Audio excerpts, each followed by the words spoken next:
வாழ்க்கை முறையை சுதந்திரத்திற்கு முன் சுதந்திரத்திற்கு பின் என பிரிக்கலாம். சுதந்திரத்திற்கு முன் உறவு முறை, பாசம், ஆரோக்கியமான உணவு என நல்ல பலன்கள் இருந்தன. ஆனால் இன்றே இவை அனைத்தும் ஒரே கருவி உள்ளடங்கியுள்ளது. அதுதான் செல்போன். இது இல்லாத வீடுகளும் இல்லை, இது இல்லாத மனிதர்களும் இல்லை. இந்த அளவுக்கு பயன்படுத்துவது உண்மையில் நன்மைதானா இல்லை தீமைதானா என்று எடுத்திருக்க வருகிறார்கள் நம் பள்ளி மாணவர்கள். சாதாரண ஒரு விஷயம் கிடைச்சாலே சும்மா விட மாட்டாங்க. செல்போனே கிடைச்சிருக்கு, சும்மா விடுவாங்களா? செல்போன் தாங்க எங்க உலகம். இது இல்லாம நாங்க இல்ல. பேச வருகிறார்கள் தவன் மோகிதாஸ்ரீ அவர்கள். செல்போனாவது மண்ணாவது என் கையில கழிச்சு தலையை சுத்தி குடத்துல தூக்கி போட்டுருவேன். கோபத்தோட வராங்க தீபநேத்ரா காளீஸ்வரன் அவர்கள். முதலில் செல்போன் பயன்படுத்துவது தீமைதான் என பேச வருகிறார் காளீஸ்வரன். பார்க்க பயப்படுற மாதிரி இருப்பான், படிப்புல கெட்டிக்காரன், கூர்ந்து கவனிப்பான், குறிவைத்து மார்க் எடுப்பான். வாங்க காளீஸ்வரன். அனைவருக்கும் வணக்கம். 5-6 இன்ச்சில இது ஆளக்காவுக்கு ஃப்ரெண்டுடா, செஞ்சு யாரு வச்சது வளர்ச்சியில குண்டுடா. ஆமா ஆமா, இத பார்த்து எல்லாருக்கும் கண்ணு கெட்டு போய் தான் இருக்கு. அட்டை பூச்சுடா, தொட்டா போச்சுடா, ஆண்ட்ராய்டு வைஃபையும் இப்ப உனக்கேண்டா, கொட்டும் கொலவிடா, பட்டா போச்சுடா, வாட்ஸ்அப்பும் ஃபேஸ்புக்கும் இப்ப உனக்கேண்டா. என்னது கொலவியா? கொட்டிட்டு போல இருக்கே. கொலவி கொட்டினா கூட பரவாயில்ல, மருந்து போட்டுடலாம். ஆனா இந்த செல்போனால வாழ்க்கையே கெட்டு போயிடும். மனுஷன் என்னென்னமோ வாழ்க்கை வாழ்ந்தான், ஆனா இன்னைக்கு இந்த செல்போனோட வாழ்ற நிலைமை. மனுஷன் பேனா வச்சான் பாக்கெட்ல, கடிகாரம் கட்டுனா கையில, டெலிஃபோன் இருந்துச்சு வீட்டுல, டிவி இருந்துச்சு வீட்டு செவத்துல. ஆனா இந்த போன் இருக்கே கையில இருக்கு, பையில இருக்கு, படுக்கையில இருக்கு, ஏன் பாத்ரூம்ல கூட இருக்கு. பொண்டாட்டி பிள்ளைங்களை பாக்குறாங்களோ இல்லையோ, ஆனா இந்த செல்போனை பார்க்காம இருக்க மாட்டேங்கிறாங்க. அவங்க காலையில கண் முழிக்கிறதே இந்த செல்போன்ல தானே. மனுஷன் குடும்பத்தோட உட்கார்ந்து சந்தோஷமா பேசி செலவிட்ட காலத்தை கொஞ்சம் கொஞ்சமா எழுந்துட்டு வரான். எதனால? எல்லாமே இந்த செல்போனால தான். இப்போ வீட்டுக்குள்ளேயே அம்மா பையனை போன் பண்ணி கூப்பிடுற நிலைமை. இதுதான் நன்மைன்னு சொல்றீங்களா? நடுவர் அவர்களே, நான் கடைசியா ஒண்ணு சொல்றேன், நல்லா சிந்திச்சு முடிவெடுங்க. சொல்லுங்க கேட்போம்.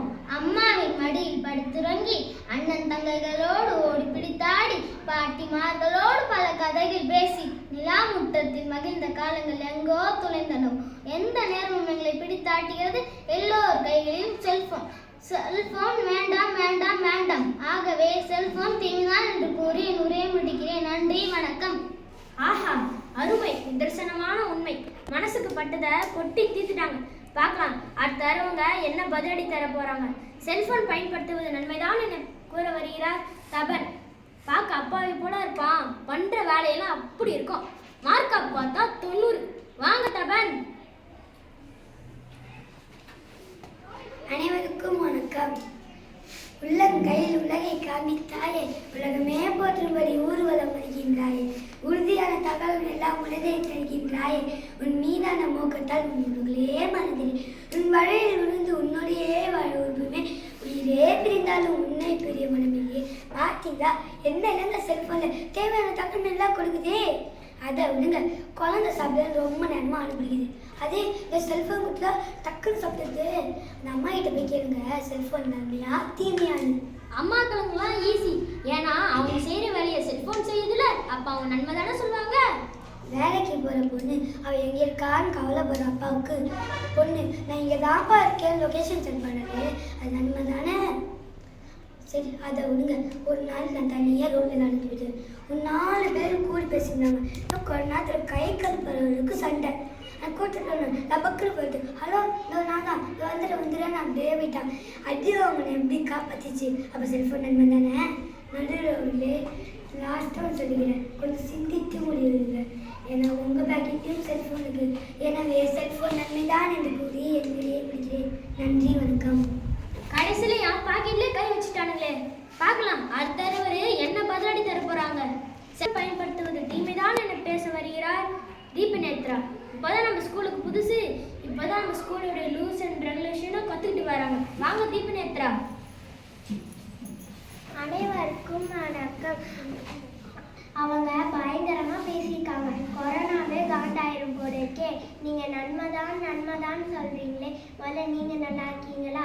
இந்த போனால எத்தனை பேர் வீட்டுல உத வாங்கினாங்கன்னு எங்களுக்கு தெரியாதா? ஆமா ஹோம்ஒர்க் செய்ய சொன்னா போன் பார்த்துட்டு இருந்தா உத வாங்காம என்ன வாங்குவாங்க?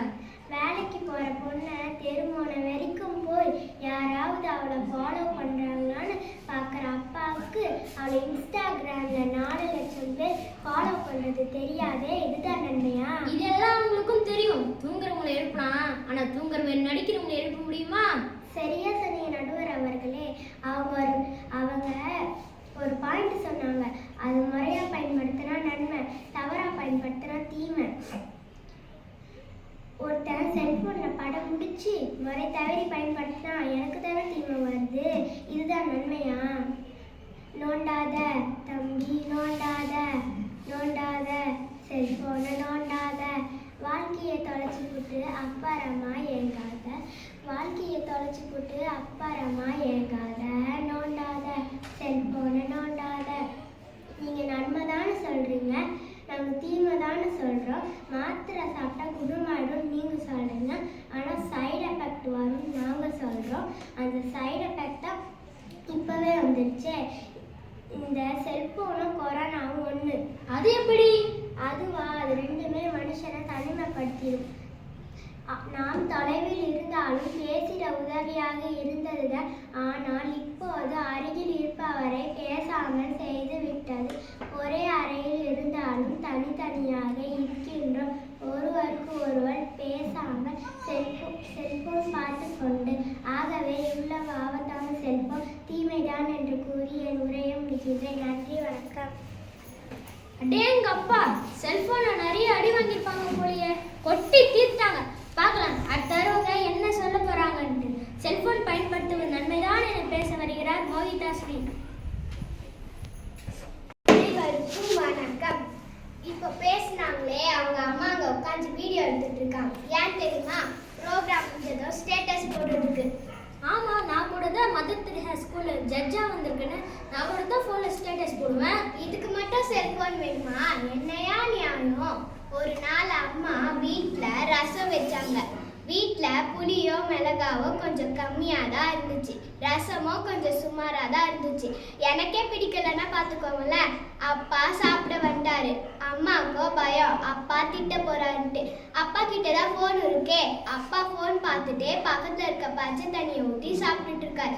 சாப்பிட்டு முடிச்சதை சொன்னாரு, இன்னைக்கு சாம்பார் சூப்பராக இருந்துச்சுன்னு சொன்னாரு. பார்த்தீங்களா, இந்த செல்போனால வீட்டில் சண்டையே வருதில்லை. அப்பா ஒரு பக்கம் ஃபோன் பார்க்குறாங்க, அம்மா ஒரு பக்கம் ஃபோன் பார்த்துட்டு இருக்காங்க, பிள்ளைங்க ஜாலியாக டிவி பார்த்துட்டு இருக்காங்க. குடும்பமே நிம்மதியாக இருக்கு. இது முதல்ல ஒரு குடும்பமே இல்லை. அவசர போலீஸ் 100, அவசர ஊட்டி 108, குழந்தை பாதுகாப்பு 1098. அப்போ செல்போன் நன்மை தானே? ஒருத்தன் குயிலை பார்த்து சொன்னா, குயிலே நீ கருப்பா இல்லைன்னா எங்கேயோ போயிருப்ப, கடலே நீ உப்பா இல்லைன்னா எங்கேயோ போயிருப்ப, மலரே நீ முள்ளா இல்லைன்னா எங்கேயோ போயிருப்ப. அது 3 இவனை பார்த்து சொல்லுச்சு, நீ முதல்ல யாரையோ குறை சொல்லாம இருந்தீங்கன்னா எங்கேயோ போயிருப்ப. கைகள் இணையாவிட்டாலும் கைபேசி வழி இணைகிறோம். ஆகவே செல்போன் நன்மைதான் என்று கூறி என் உரையை முடிக்கிறேன். நன்றி, வணக்கம். அனைவரும் பேசி முடிச்சிட்டாங்க. இப்போ தீர்ப்புக்காக எதிர்பார்த்துட்டு இருக்காங்க. மனுஷன் நன்மைக்காக தான் கருவிகளையே கண்டுபிடிச்சான். நன்மைக்காக எடுத்த ஆயுதத்தை தீமைக்கும் பயன்படுத்துற புத்திசாலித்தனம் மனுஷங்கிட்ட தான் இருக்கு. அந்த காலத்துல கல்யாணம்னா வீடு வீடா போய் பத்திரிக்கை வச்சு செஞ்ச நகையெல்லாம் காட்டி மறக்காம வந்துடுங்க இருந்தாங்க. ஆனா இப்போ அமெரிக்கால கல்யாணம் நடந்தா கூட இங்க போன்ல வச்சுதான் போடுறாங்க.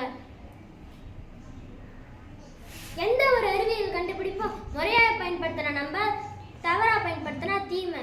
அளவுக்கு மீறினால் அமிர்தமும் நன்றி என்பதை போல செல்போன் அளவாக பயன்படுத்தி நன்மை பெறுங்கள். நன்றி, வணக்கம்.